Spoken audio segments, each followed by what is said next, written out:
¿Ahí lo ven bien? Sí, Sí, profe. profe. Bueno, como siempre les digo, siempre insisto con lo mismo. Cuando empezamos con un tema, siempre la definición.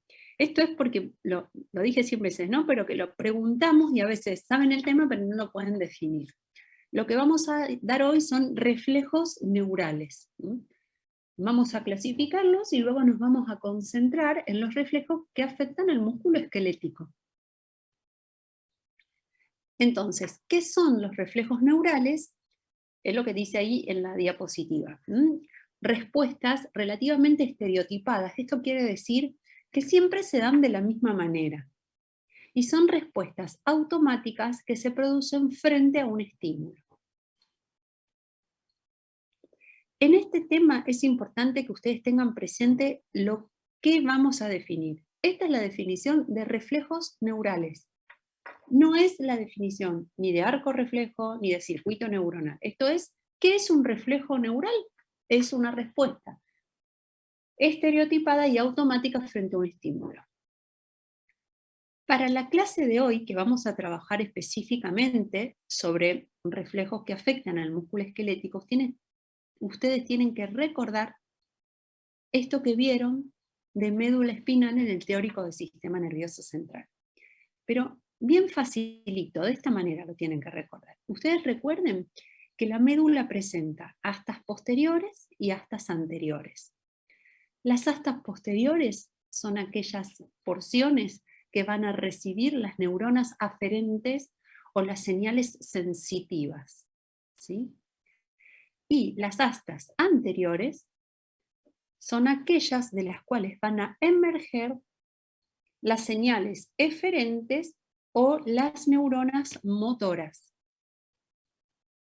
Como vamos a trabajar sobre músculo esquelético, a estas motoras efectoras las llamamos motoneuronas alfa.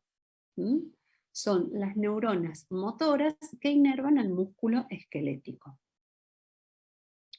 También de esta porción anterior, de este asta anterior, emerge una neurona que es la motoneurona gamma, que vamos solo a mencionarla cuando hablemos de los usos musculares. Y también en toda esta porción de la médula espinal se encuentran las interneuronas. Están presentes en la sustancia gris. Y lo que permiten estas interneuronas es lograr esta función integradora que tiene la médula espinal, que permite hacer sinapsis entre las neuronas aferentes sensitivas con distintas motoneuronas. Recuerden también, creo que se los puse en la otra placa, que en la sustancia gris se encontraban los cuerpos de las neuronas, las dendritas, y que en toda la porción blanca se encontraban los axones mielínicos, aquellos que transportaban la información. Esto es a modo de recordatorio, no tienen que explicar esto cuando se les pregunte por reflejos, pero tienen que recordar estas porciones de la médula espinal para poder explicarlos. Cuando hablamos de reflejos tenemos que retomar, volver a recordar este esquema que dimos al primer momento en el comienzo del año cuando hablamos de el estímulo, el receptor, la neurona aferente o sensitiva, el centro integrador, la neurona eferente o motora y el órgano efector. Hay que volver a verlo porque todos estos reflejos se inician a partir de un estímulo que es captado por un receptor. Y se presenta siempre en este circuito neuronal, ¿sí? Estímulo, receptor, vía aferente sensitiva, centro integrador, vía eferente o motora y órgano efector. Dependiendo cuál sea el centro integrador, cuál sea el órgano efector, cuál sea el origen, vamos a poder clasificar a estos reflejos neurales de acuerdo a distintos criterios. Y esto un poco tiene que ver con lo que vieron hoy en el teórico. De acuerdo a la división eferente, es decir, cuál sea la división o la porción del sistema nervioso periférico que controla la respuesta, vamos a tener reflejos somáticos o reflejos autonómicos. Reflejos somáticos, si el órgano efector va a ser el músculo esquelético, por lo tanto, va a actuar el sistema nervioso somático, y reflejos autonómicos, si la vía eferente está constituida por el sistema nervioso simpático o por el sistema nervioso parasimpático, y los órganos efectores son músculo liso, tejido adiposo, glándulas y músculo cardíaco. ¿Estoy yendo un poquito rápido? No, profe. No, profe, re bien. Bien. Luego vamos a clasificar a los reflejos por otro criterio, que es el lugar donde se integra el reflejo, es decir, cuál es ese centro integrador. Y vamos a tener reflejos espinales, que son los que vamos a estudiar hoy, es decir, el centro integrador es la médula espinal. Si bien estos reflejos se integran en la médula espinal, pueden algunos tener aferencias encefálicas, pero eso no tiene importancia. Y hay otros reflejos que se integran directamente en el encéfalo y se denominan reflejos craneales. Otro criterio para clasificar a los reflejos es el momento de la vida en el cual se desarrollan. Y esto lo vamos a ver un montón cuando veamos sistema estomatognático, y vamos a tener dos tipos de reflejos. Reflejos incondicionados, que son los que están determinados genéticamente, es decir, nosotros nacemos con el reflejo. Vamos a tener el reflejo de succión, de deglución, de búsqueda, e incluso el reflejo de secreción salival, cuando la saliva se produce como consecuencia del contacto de la mucosa bucal con alguna sustancia extraña. Y los reflejos condicionados son aquellos que no están determinados genéticamente, se aprenden, se adquieren con la experiencia. Y como ejemplo podemos mencionar también la secreción salival, pero en respuesta a un estímulo sensorial, por ejemplo, sentir el olorcito de un alimento, ver un alimento, ese dicho se me hace agua la boca, es la respuesta de secreción salival ante un estímulo agradable, ¿sí? Esto se aprende. Nosotros, por ejemplo, probamos el asado y cuando después sentimos el olorcito al asado, comenzamos a secretar saliva. Si nunca probamos el asado y no sabemos lo que es, esta secreción no se produce. Otro ejemplo que me olvidé de mencionarles y que vamos a ver hoy, que es un reflejo incondicionado, es el reflejo rotuliano. Es incondicionado. Anótenlo también ahí como ejemplo. Y el criterio más importante, por el que normalmente pedimos que den ejemplos y que expliquen, es la cantidad de neuronas que están involucradas en el reflejo, pudiendo clasificarse en reflejos monosinápticos o reflejos polisinápticos. El año anterior a la pandemia, esta fue la pregunta del parcial.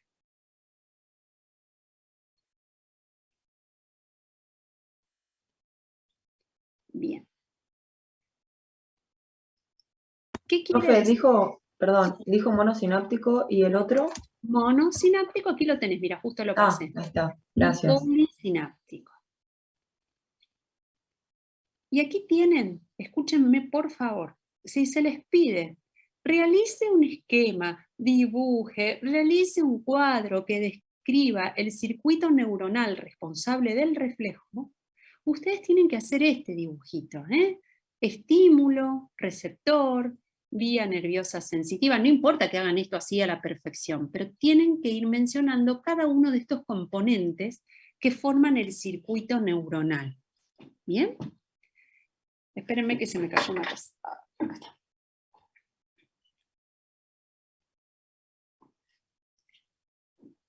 Vamos a hablar de reflejos monosinápticos cuando entre la neurona sensitiva aferente y la neurona eferente o motora hay una única sinapsis a nivel de la médula espinal.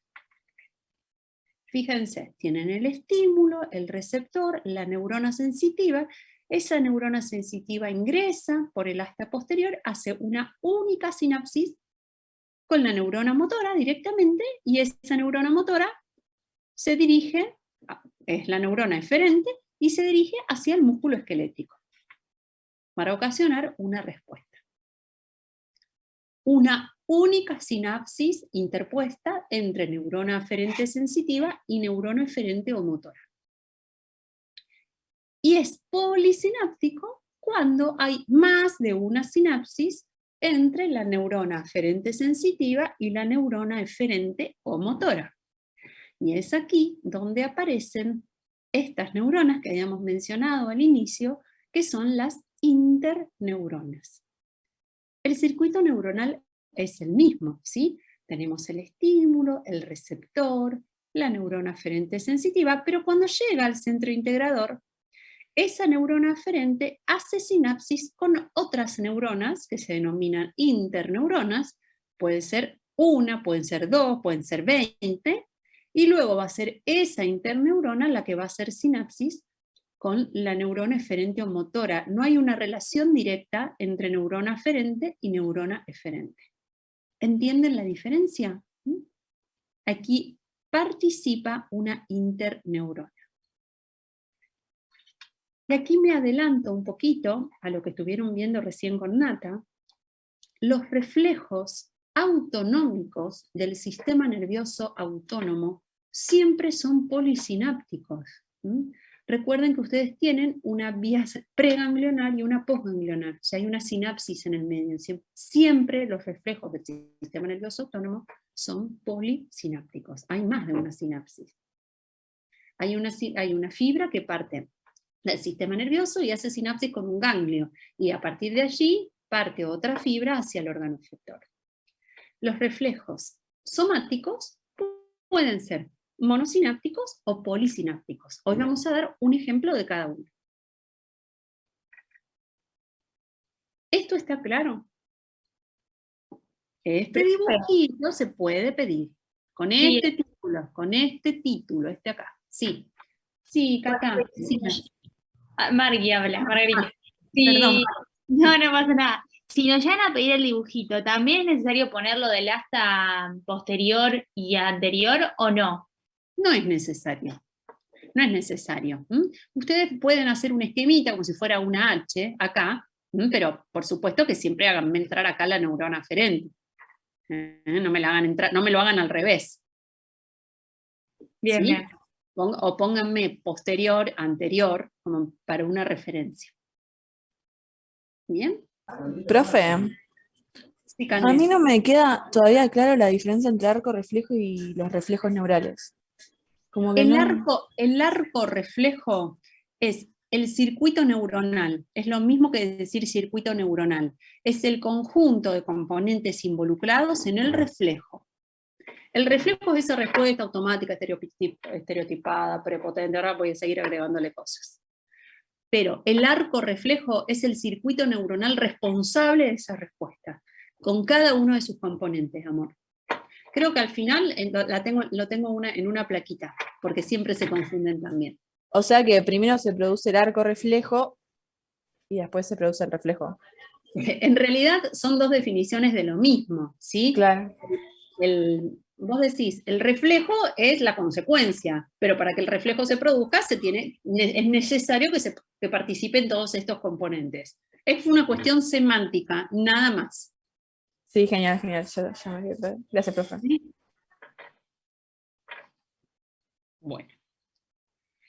Vamos ahora a concentrarnos, vamos a dejar sistema nervioso autónomo, y vamos a concentrarnos en los reflejos del músculo esquelético. ¿Bien? Entonces, si tenemos que clasificarlos de acuerdo a todos esos criterios que vimos al comienzo, decimos que como es músculo esquelético, el sistema nervioso periférico que va a estar involucrado es el sistema nervioso somático. Por lo tanto, es un reflejo somático. Se integran a nivel de la médula espinal. ¿Bien? Y pueden ser mono o polisinápticos. Mono o polisinápticos. Lo que sí, esto está en rojito, porque se preguntó en un examen, ¿cuál es la característica principal? Menciona 3 características que tienen los reflejos de los músculos esqueléticos. Son involuntarios, son inmediatos y son inconscientes. Defina arco reflejo, defina reflejo neural, indique cuáles son sus principales características. Las 3 I, involuntarios, inmediatos, inconscientes. Eso es importante. Bien. Y aquí vamos a describir, de nuevo yo les pongo los títulos, me lo ponen mal y los reviento. El circuito neuronal responsable del reflejo está formado por un receptor sensitivo que va a responder frente a un estímulo, una neurona sensitiva o vía aferente que hace sinapsis en un centro integrador, que es la médula espinal, y como estamos hablando de músculo esquelético, la neurona eferente es la motoneurona alfa, o neuronas motoras somáticas alfa.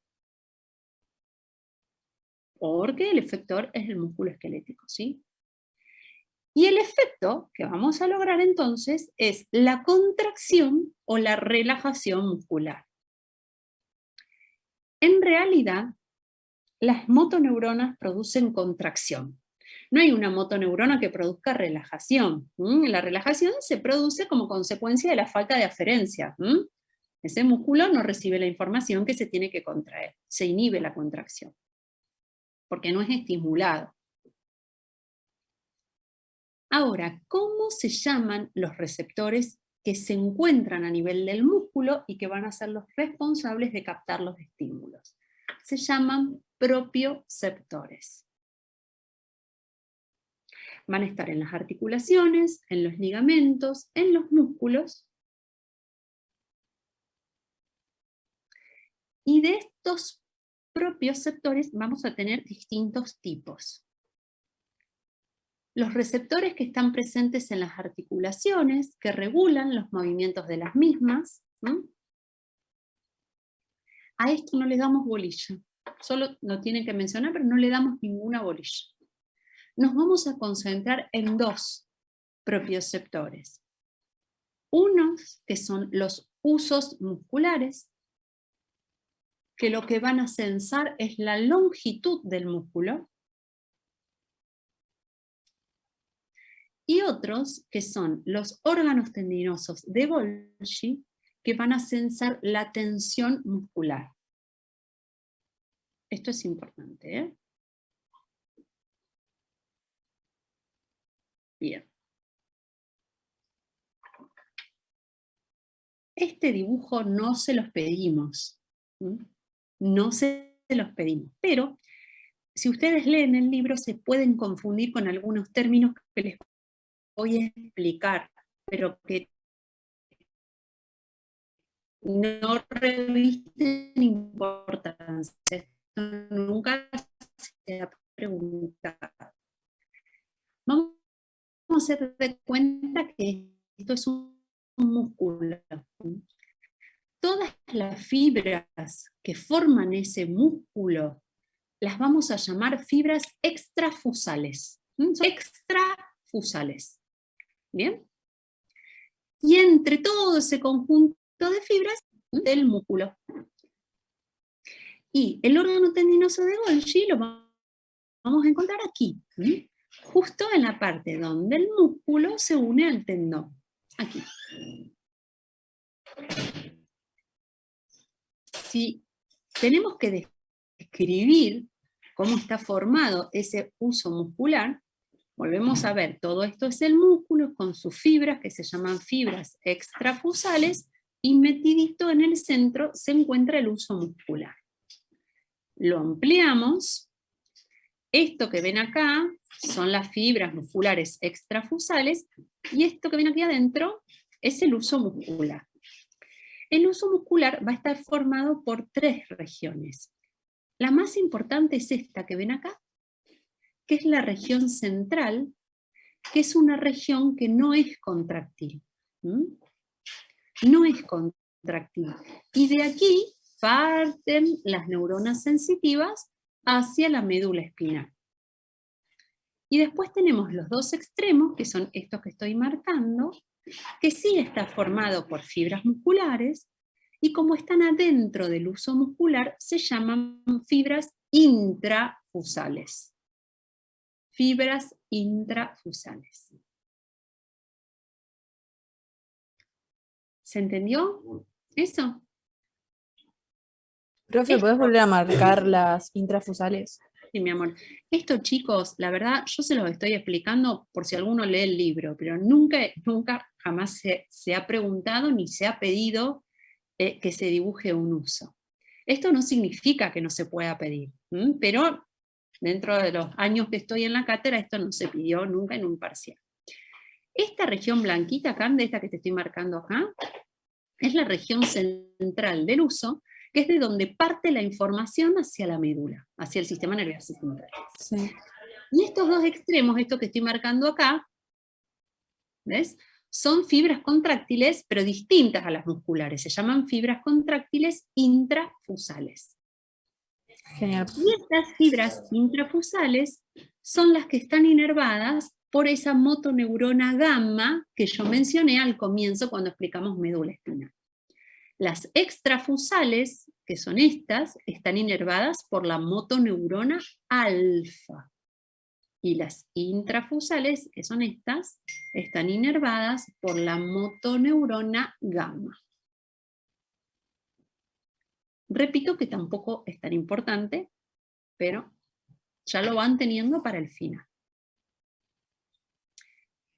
¿Cuáles son las funciones? Esto sí, ¿cuáles son las funciones del uso muscular? Una de las funciones que el uso tiene es la de ser responsable del tono muscular. ¿Cómo lo hace? Volvemos a repetir. Lo rojito, fibra del músculo extrafusal, lo interno, el uso muscular. Cuando el músculo está relajado, estas fibras intrafusales están contraídas, están inervadas por la motoneurona gamma. Y al contraerse, estiran un poquito este uso. ¿Bien? De allí parte la información a través de una neurona sensitiva, ingresa a la médula espinal por el asta posterior y hace directamente sinapsis con una neurona motora que viaja directamente, pero ¿a dónde llega? A las fibras extrafusales. A las fibras extrafusales y produce la contracción muscular. A esta semicontracción permanente muscular es la que llamamos tono muscular. Fíjense, va de nuevo. Las fibras extrafusales están en reposo. La neurona sensitiva, cuando hablamos de neurona sensitiva, hablamos de esta aferencia. Está tónicamente activada como consecuencia de la acción del uso muscular. La información llega al sistema nervioso central, al centro integrador, se produce la sinapsis con la motoneurona alfa, y esa información viaja hacia las fibras extrafusales y produce la contracción muscular responsable del tono. Es una contracción, una semicontracción, no es una contracción muscular intensa. Todos sabemos lo que es el tono muscular. mantiene esa semicontracción permanente del músculo. Bien. Esto solamente lo explican si se pregunta, ¿cuál es el receptor responsable del tono muscular? ¿Cuál es el circuito neuronal responsable del tono muscular? Nada más. Tampoco se pregunta demasiado. Profe, entonces pueden llegar a preguntar el cuadro que nos explicó recién, ¿Qué cuadro, tesoro? lo que nos está explicando ahora. El dibujo sería. ¿Esto? No, nunca se toma. Escúchenme. No, nunca se tomó. ¿Sí? Lo tienen que saber.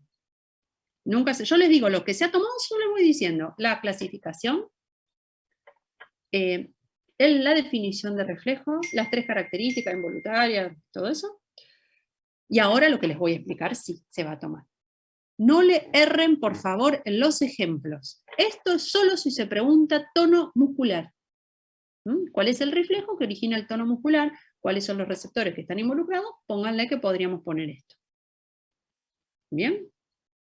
Vamos a las preguntas de siempre, que son estas. Reflejo miotático o reflejo de estiramiento. Este es un reflejo que involucra al músculo esquelético. Por lo tanto, dentro de la clasificación que hicimos al comienzo, es un reflejo somático, porque es llevado a cabo por el sistema nervioso periférico somático. ¿Bien? Es un reflejo espinal porque se integra completamente en la médula espinal. Es innato, lo tenemos genéticamente, nacemos con este reflejo. Y es el ejemplo del reflejo monosináptico. Si se pregunta un ejemplo de un reflejo monosináptico, es el miotático o de estiramiento. No pongan tono muscular, que también es monosináptico, pero por favor, si se pregunta un ejemplo de algún reflejo monosináptico, explican el reflejo miotático o de estiramiento. Yo tengo que explicar la totalidad de los temas. No puedo explicarles solo lo que se pregunta. Pero si se pregunta, por favor, un ejemplo de un reflejo monosináptico, explican esto, que voy a explicar ahora. ¿Bien? El reflejo miotático o de estiramiento es aquel en el cual el estímulo, obviamente, es el estiramiento y la respuesta es la contracción. Vamos a ir describiendo paso a paso los componentes de este circuito neuronal que constituye el reflejo miotático. ¿Me van entendiendo? Están en bolas. Sí, profe. ¿Entiende todo? Se va entendiendo. ¿Entiende todo el grupete? Sí, profe. Sí, profe, sí, profe, se entiende. Bueno. Volvemos a esto. Volvemos a los usos musculares. Antes vimos que los usos musculares eran responsables del tono muscular, ¿sí? Pero también los usos musculares van a ser responsables del reflejo miotático o de estiramiento. Entonces, el receptor involucrado en el reflejo miotático, monosináptico de estiramiento, volvemos a mencionar al uso muscular. Y se los vuelvo a escribir, por cualquier cosa que no les haya quedado claro, que el reflejo miotático de estiramiento es un reflejo monosináptico. ¿Por qué es monosináptico? Porque solamente incluye una única sinapsis entre la neurona sensitiva y la neurona motora. No lo pueden poner mal. Y vamos al circuito. Acá miren, préstenme atención porque es fácil. Es fácil, pero vamos a explicarlo con dos ejemplos característicos. ¿Mm? Vamos a explicarlo con este ejemplo que es el que está en el libro, que es el ejemplo del bíceps. ¿Mm? Vamos a hacer de cuenta que tenemos una persona con el bracito en esta posición. ¿Mm? Y sobre la mano de la persona ponemos un ladrillito o un libro pesado. ¿Sí? El peso de ese ladrillito o de ese libro va a ser que el uso muscular detecte ese estiramiento, porque el brazo se va a mover, se va a estirar cuando ponemos un peso sobre el mismo. ¿Sí? Entonces, ese estiramiento que produce esta carga va a hacer que el uso, que está acá, mande información hacia la médula espinal a través de una vía aferente, se produzca una sinapsis con la motoneurona alfa y como respuesta a ese estiramiento, a esa carga, se produzca la contracción muscular. Es lo que nos permite sostener las distintas cargas, ¿no?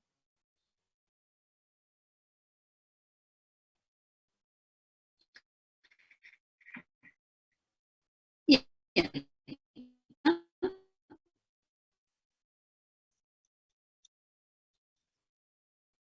Si volvemos a poner, y así sucesivamente.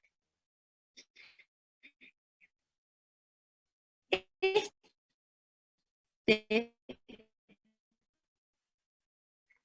reflejo, de algún modo, lo que hace esto, lo que preguntamos, es proteger al músculo. ¿Qué es el principal? Proteger al músculo esquelético del sobreestiramiento, el estiramiento.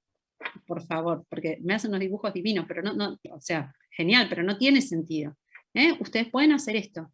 El músculo se estira, ese estiramiento es sensado por el uso muscular, la información viaja a la médula espinal, ingresa por las astas posteriores y por las astas anteriores emergen neuronas, motoneuronas alfa, que van a hacer que el músculo se contraiga.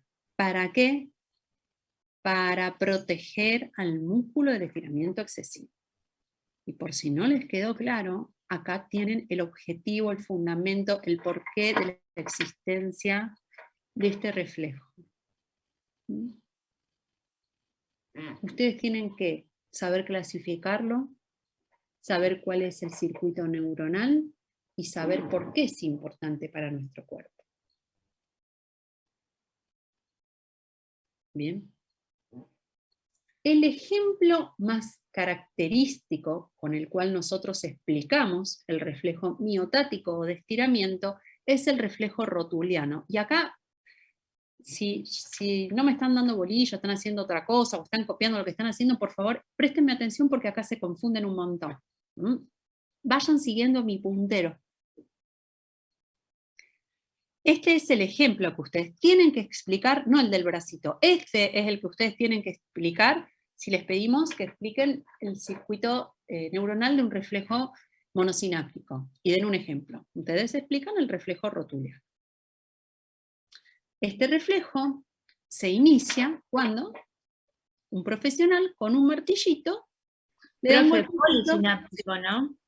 No, monosináptico. Monosináptico. Mono. Todavía el poli ni siquiera lo expliqué. Monosináptico, miotático de estiramiento, ejemplo, reflejo rotuliano. Somático, espinal, monosináptico e innato.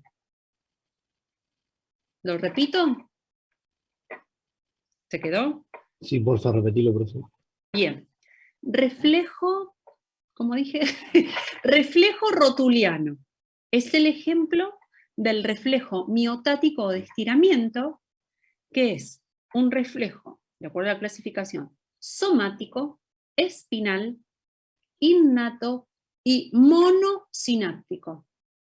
Una única sinapsis. Bien.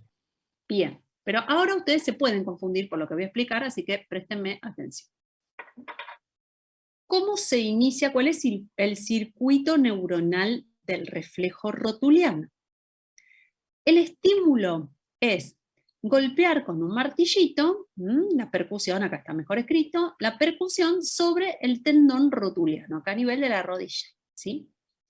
Cuando golpeamos con este martillito, el uso muscular que está presente aquí en el cuádriceps se estira. Y ese estiramiento va a hacer que se mande la información a través de una neurona aferente sensitiva, siga mi puntero hacia la médula espinal. Acá, estoy acá, bien, porque acá ven que hay otra, vamos acá. Esta neurona aferente sensitiva que partió del uso muscular va a hacer sinapsis directamente, por eso es monosináptico, directamente hace la sinapsis con la neurona eferente o motora que sale de la médula y viaja hasta el cuádriceps. El estímulo partió del cuádriceps y el estímulo llegó al cuádriceps.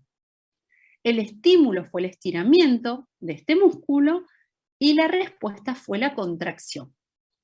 Por eso es monosináptico, porque aquí, a este nivel, la neurona aferente que parte del uso hace neurona con la motoneurona que va a generar la contracción en el órgano efector. ¿Bien? Ese es el reflejo rotuliano. Ahora, ¿qué pasa? Este reflejo rotuliano, en el organismo nosotros fraccionamos, ¿no? Para poder explicarlo, no podríamos explicar todo junto. Pero todos sabemos que para que se contraiga el cuádriceps, el isquiotibial se tiene que relajar. No podemos contraer los dos al mismo tiempo porque son músculos antagonistas. Entonces, este reflejo rotuliano, que es monosináptico, se acompaña de otro reflejo que no es monosináptico, que es el reflejo de inhibición recíproca.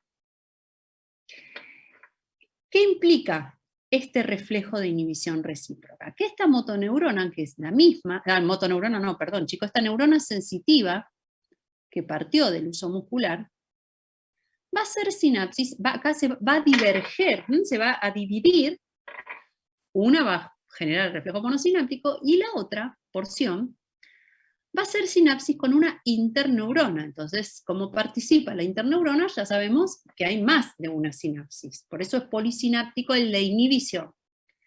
Y esa interneurona va a inhibir, recuerden que no hay motoneuronas que produzcan relajación, sino que se inhibe las aferencias motoras hacia el isquiotibial.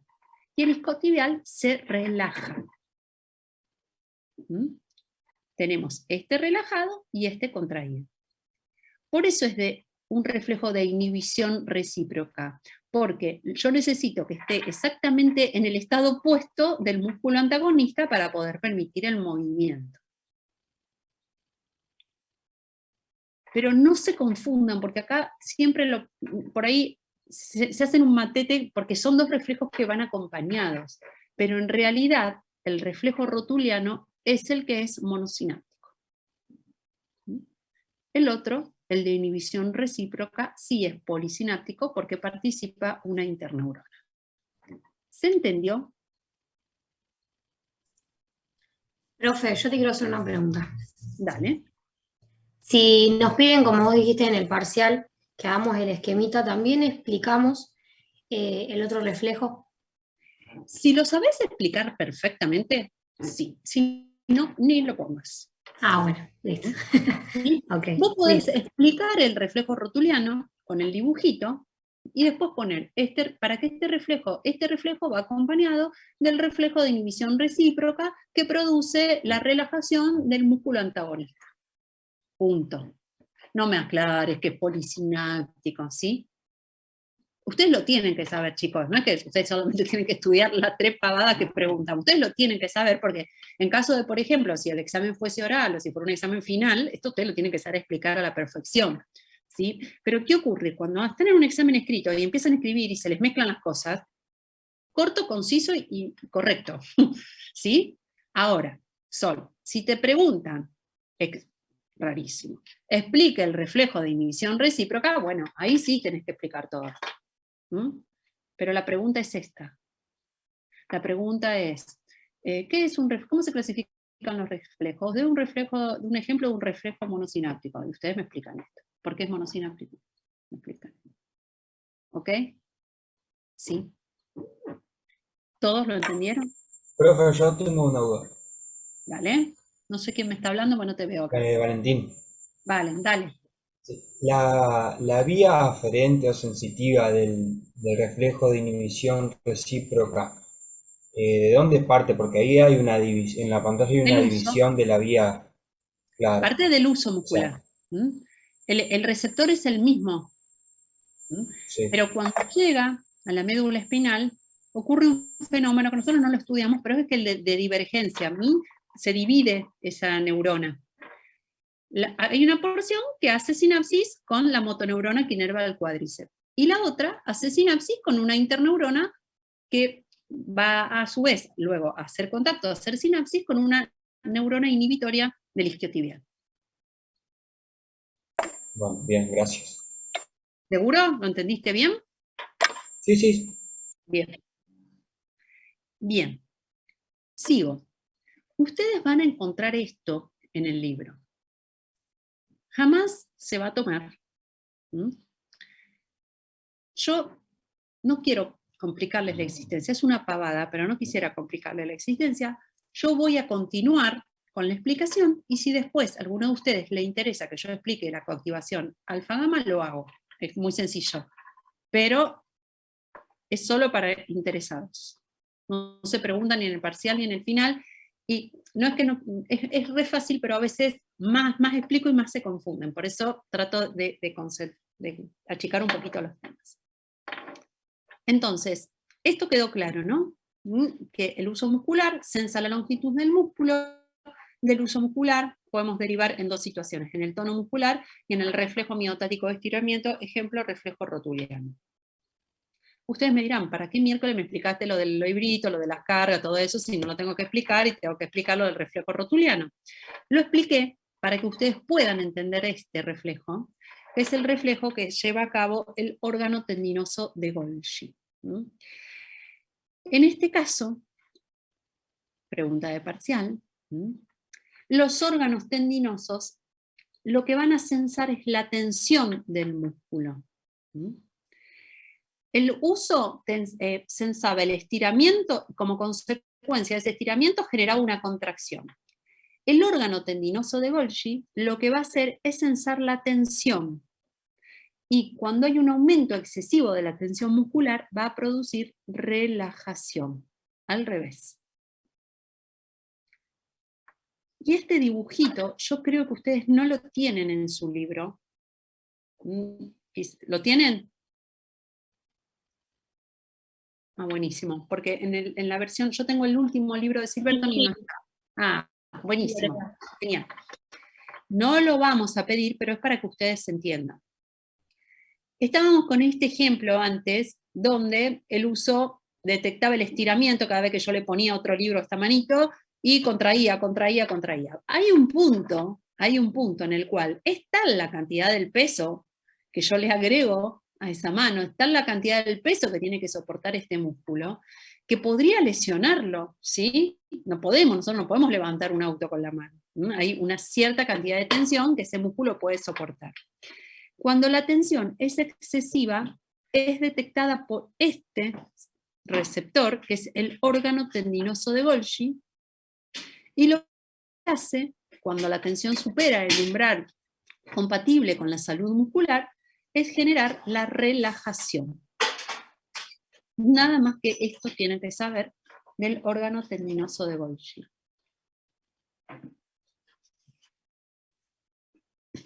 Evita la lesión muscular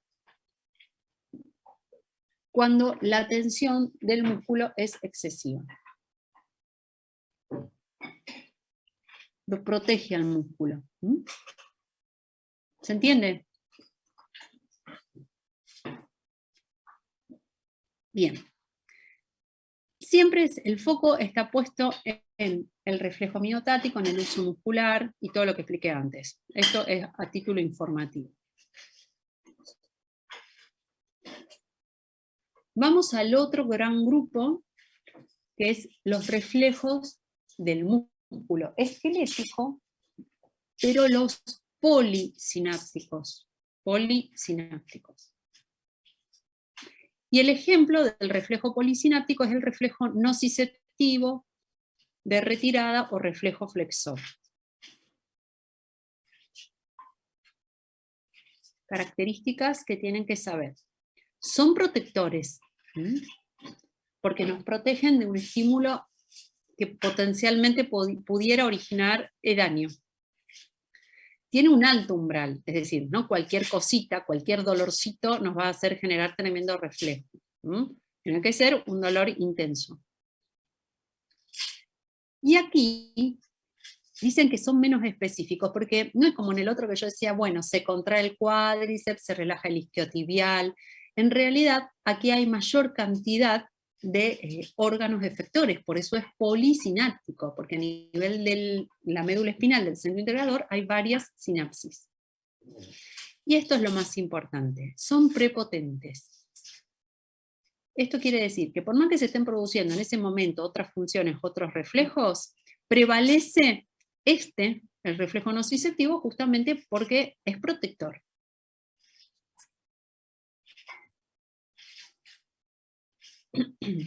Estos reflejos, si tuviéramos que clasificarlos, recuerden que son somáticos porque involucran al músculo esquelético, y son espinales porque se integran a nivel de la médula espinal. Como tienen más de una sinapsis, son polisinápticos. Y este es el ejemplo del reflejo polisináptico o de retirada o reflejo nociceptivo. El típico ejemplo que cuando vamos caminando nos clavamos algo en la planta del pie, o cuando tocamos algo caliente con la mano.